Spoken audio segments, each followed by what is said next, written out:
I stood in the hallway outside my own office building, listening through the door as my sister and her daughter planned to forge documents that would transfer my company into their names. They thought I was just the receptionist. They had no idea I owned every brick of this building, every desk, every contract. And as their voices plotted my destruction, I realized that blood means nothing when greed takes over. If you're watching this video, please subscribe to the channel, and tell me in the comments where you're watching my story from. Maybe you are living next city to me, and I want to know how far it has traveled. This story starts 6 years ago when I was 26 years old. I had been working as an executive assistant at a marketing firm in Denver for 5 years. I was good at my job. Great, actually. I organized everything, managed schedules, kept clients happy, and fixed problems before they became disasters. But I was invisible. My boss took credit for my ideas. I watched less qualified people get promoted while I stayed stuck, so I made a decision. I would start my own consulting business. I saved aggressively for 2 years, working extra hours and living cheap. At 28, I opened Horizon Business Solutions with $10,000 and a dream. The first year almost killed me. I worked from a tiny rented office that smelled like mildew. I had 3 clients and barely made rent. I ate ramen noodles and skipped meals to save money. My family thought I was crazy for leaving a stable job. My mother kept asking when I would get serious about life. My older sister, Natasha, laughed at me. "You think you are going to compete with real companies?" She would say over family dinners. "You need to accept your limits and find a husband with money." But I kept going. I learned everything about business consulting, marketing strategies, client relations. By year 2, I had 20 clients. By year 3, I had 40 and needed to hire staff. By year 5, Horizon Business Solutions was one of the most respected consulting firms in Denver. We had 53 corporate clients, a team of 12 employees, and offices in a beautiful building downtown. I owned the entire 3rd floor. Glass walls, modern furniture, a conference room with mountain views. I had made it. I was 33 years old and completely self-made. But here is what nobody in my family knew. They thought I was still working as someone's assistant. I never corrected them because I learned early that success makes people treat you differently, especially family, especially when they are struggling and you are not. My sister Natasha had always been the golden child. She was beautiful, confident, and our parents' favorite. She married young to a man named Philip who promised her a life of luxury. But Philip turned out to be terrible with money.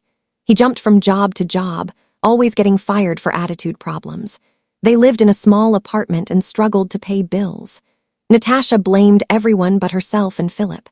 She became bitter, always complaining about how unfair life was. Her daughter, Kiara, was 22 and exactly like her mother. Entitled, lazy, and convinced the world owed her something. Neither of them had ever worked a real job for more than a few months. I kept my success secret because I knew what would happen if they found out. They would ask for money. They would expect me to solve their problems. They would resent me for having what they felt entitled to.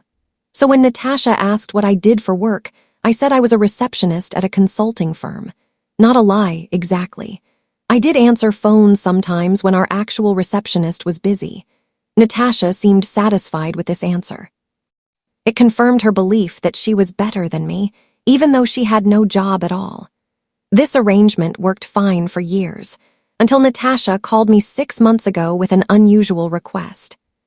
She needed a favor. Her daughter Kiara had finally decided to try working, and Natasha wondered if my company was hearing. I hesitated, but family guilt won. I told her we had an entry-level position open in client coordination. Kiara could start if she was serious about working. Natasha sounded thrilled. "Oh, thank you so much. This will change everything for her. You are such a good sister." Kiara started the following Monday. I gave her simple tasks, filing documents, answering client emails, scheduling appointments. I watched her carefully from my office, which she thought belonged to the company owner who was never around. I presented myself as Tasha, the receptionist who had been there a long time. Within a week, I saw problems. Kiara showed up late every single day. She spent hours on her phone instead of working. She was rude to clients on the phone and complained constantly about how boring everything was. My office manager, Paulo, came to me frustrated. "That new girl is not working out. She ignores instructions, and yesterday she told a client we were too busy to help them. I need to fire her before she damages our reputation. But I made a mistake. I told Paulo to give her another chance because she was family. I would regret that decision more than I can explain. I should have listened to my instincts and let her go immediately. Then Natasha started showing up. She would bring Kiara lunch and stay for hours, wandering around the office like she owned it. She asked questions about our clients, our revenue, our business model. I deflected politely, playing my role as the helpful receptionist who did not know much about the important stuff. But Natasha was not satisfied. She started making comments about how the mysterious owner was probably rich and lazy. Probably some man who inherited money and does not even understand the business he owns. Someone smart could probably run this place better. I felt a chill every time she said things like this, but I told myself I was being paranoid. She was just making conversation. I was so wrong. 2 months after Kiara started, I noticed documents going missing. Client files that should have been in the cabinet were gone. Financial reports I kept locked in my desk drawer had been moved. I checked our computer logs and saw that Kiara had accessed files she had no authorization to view. When I confronted her gently, asking if she needed something from those files for her work, she denied touching anything. But I knew she was lying. I installed a camera in my office that night, hidden in a bookshelf. It felt wrong spying on family, but something in my gut screamed danger.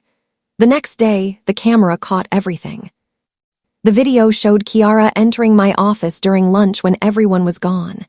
She went straight to my desk and pulled out file folders, photographing pages with her phone. Financial statements, client contracts, property deeds. She was systematic and quick, like she had done this before. Then Natasha entered behind her. I watched my own sister help her daughter steal my business documents, both of them smiling like they were getting away with something clever. My hands shook as I watched the footage. What were they planning? I called my lawyer, Marcus, immediately. He was a friend from college who had helped me set up the business years ago. When I showed him the video, his face went dark. Marcus reviewed the documents they had photographed. They are mapping your entire business structure. Your client list, revenue streams, assets, everything. This looks like preparation for either blackmail or some kind of takeover attempt. I felt sick. My own sister. Marcus nodded seriously. Family commits fraud more often than you would think, especially when they feel entitled to what you have built. We need to be strategic here. Do not confront them yet. Let them make their move so we have clear evidence of intent. It was the hardest thing I ever did, going to work every day and pretending everything was normal while watching my sister and niece plot against me. But I did it. I smiled. I answered phones. And I waited. A week later, I overheard the conversation that changed everything. I was in the break room behind a closed door when Natasha and Kiara came in, thinking they were alone. The owner's name is not on any of the visible documents, Kiara was saying. Everything goes through that receptionist Tasha. What if we just create paperwork claiming Philip is the owner? He could walk in with forged documents and take over. Natasha laughed. Tasha is too stupid to question anything. She will probably just hand everything over if Philip acts confident enough. We split the company 3 ways once we control it. We deserve this more than whoever really owns it anyway. I recorded every word on my phone, my hands shaking with rage. They planned to execute their scheme the following Tuesday. Philip would come in with forged ownership documents and demand access to all accounts and records. If anyone questioned it, he would threaten legal action and create chaos until people complied. Natasha had researched enough to make the forgeries look legitimate to someone who did not know better. They were betting on confusion and intimidation. They were betting on nobody calling the police immediately. And they were betting that the real owner would never know until it was too late. What they did not know was that the real owner was sitting 15 feet away, listening to every single word, and preparing to destroy their plan completely. That weekend, I met with Marcus and prepared everything. We contacted the police and showed them the evidence. The detective, a sharp woman named Officer Reeves, was appalled. We will have officers in plain clothes in your building on Tuesday. The moment they attempt to use forged documents, we will arrest them. This is serious fraud. They could face years in prison. I felt no satisfaction in this, only deep sadness. How had my family become these people? Marcus put his hand on my shoulder. You are protecting your employees and your business. What they are planning could destroy everything you built and hurt innocent people. You are doing the right thing, but doing the right thing felt terrible. Tuesday morning arrived cold and gray. I went to work as usual, wearing my receptionist outfit, sitting at the front desk. My employees had no idea what was about to happen. Paulo asked if I was okay because I looked pale. I am fine, just tired. I smiled weakly. At 10:15, the door opened and Philip walked in wearing a cheap suit and carrying a briefcase. He had slicked his hair back and wore an expression of fake authority that would have been funny if it were not so pathetic. Natasha and Kiara followed behind him, both dressed up and wearing matching smirks. This was it, the moment they would try to steal my life's work. Philip approached my desk and slapped down a folder. I am Philip Morrison, the owner of this company. I need immediate access to all financial accounts, client records, and operational documents. There has been some confusion about management, but I am here to correct that now. I looked at the documents he pushed toward me. They were laughably fake.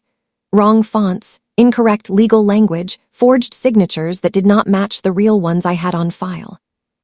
I looked up at Philip, then at Natasha and Kiara standing behind him with crossed arms. They actually thought this would work. The sheer stupidity of it almost made me laugh, but I kept my face neutral and confused. I am sorry, but I need to verify this with our actual owner before I can give you anything. These documents look unusual. Philip's face turned red. Are you questioning my legal ownership? I could have you fired for insubordination. Natasha stepped forward quickly. Tasha, stop being difficult. Just give him what he needs. You are just the receptionist. You do not understand business paperwork. Kiara added with a sneer, yeah, stop acting like you are important. You answer phones. That is it. The contempt in their voices for a job they thought was beneath them, for a person they thought had no power, showed exactly who they were. And I was done pretending. Completely done. I stood up slowly and looked at all three of them. You are absolutely right. I am just the receptionist. So let me get the actual owner for you. They looked confused as I walked around the desk toward my private office. Natasha called after me. Wait, where are you going? The owner is never here. I opened the door to my office, the one with my name on it that they had somehow never noticed because they never looked at anything carefully. I sat down at my desk, turned on my computer, and looked at them through the glass wall. Then I spoke clearly. I am the owner. I am the person you are trying to defraud, and you are all under arrest. Confusion on their faces was almost comical. Natasha's mouth fell open. Kiara looked like she had been slapped. Philip just stood there frozen, still holding his stupid briefcase. That is when Officer Reeves and two other officers came through the door behind them. Philip Morrison, Natasha Coleman, Kiara Coleman, you are all under arrest for attempted fraud, conspiracy to commit theft, and forgery. The officers read them their rights while my sister finally found her voice. This is a setup. You lied to us. You pretended to be someone you are not. I walked out of my office and stood in front of her. I protected myself from people I suspected might hurt me, and I was right to do it. Kiara started crying dramatically. Aunt Tasha, please, we were just joking around. We were not really going to do anything. Officer Reeves held up the forged documents. These are not jokes. These are felonies. Natasha tried a different approach, suddenly desperate. Please, we are family. You cannot do this to us. Think about Mom and Dad. This will destroy them. I felt the weight of that guilt trying to settle on my shoulders, but I refused it. You thought about Mom and Dad when you planned to steal from me. You thought about family when you called me stupid and treated me like I was worthless. You made your choices. Now live with the consequences. They were handcuffed and led out of the building while my employees watched in shock. After they were gone, I called a company meeting. I explained everything to my staff, who I really was, though most of them already knew, what my family had tried to do, why Kiara was hired and why she would not be coming back. My team was incredible. Paulo spoke first. We knew you owned the company. We just figured you had your reasons for keeping it quiet from some people. We have got your back. Others nodded in agreement. The support overwhelmed me, and I cried right there in front of everyone. These people, my work family, were more loyal than my blood family had ever been. That meant everything to me. The legal process took months. Natasha, Philip, and Kiara all faced fraud charges. Their lawyer tried to argue that it was just a misunderstanding, that they never intended to actually go through with it. But the evidence was overwhelming. The forged documents, the recorded conversations, the stolen files. In the end, they took a plea deal. Philip got 2 years in prison. Natasha got 18 months. Kiara got probation and community service because she was younger and claimed her mother pressured her. I do not know if that was true. Honestly, I do not care anymore. They made their choices. My parents were devastated. They begged me to drop the charges, to forgive and forget. But I could not. Some betrayals are too deep to come back from. My mother called me heartless. My father said I was tearing the family apart. But my younger brother, Andre, who had always been quiet and overlooked, surprised me. He called one night and said something I will never forget. They have always treated you like you were less than them.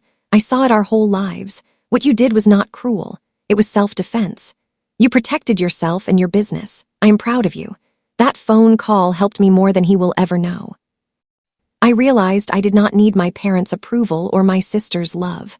I had built a life based on my own worth, and that was enough. More than enough.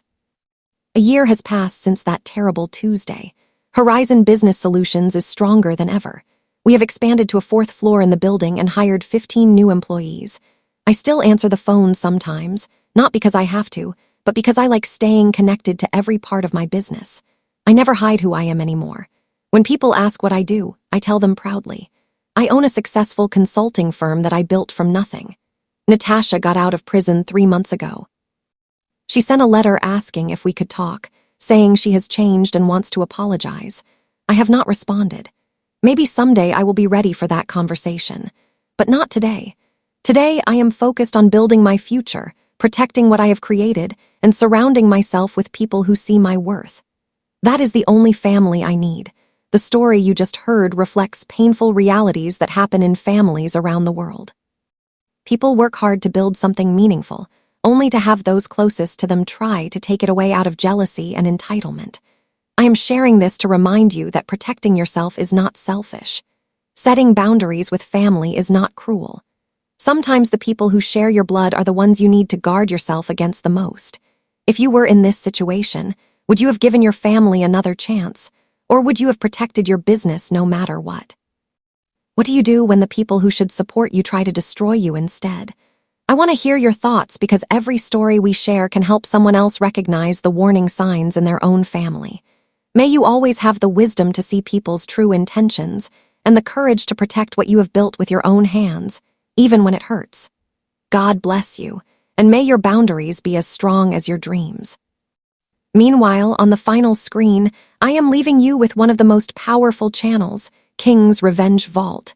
Every story there will remind you that protecting yourself is not betrayal, it is survival. Thank you for staying with me until this moment.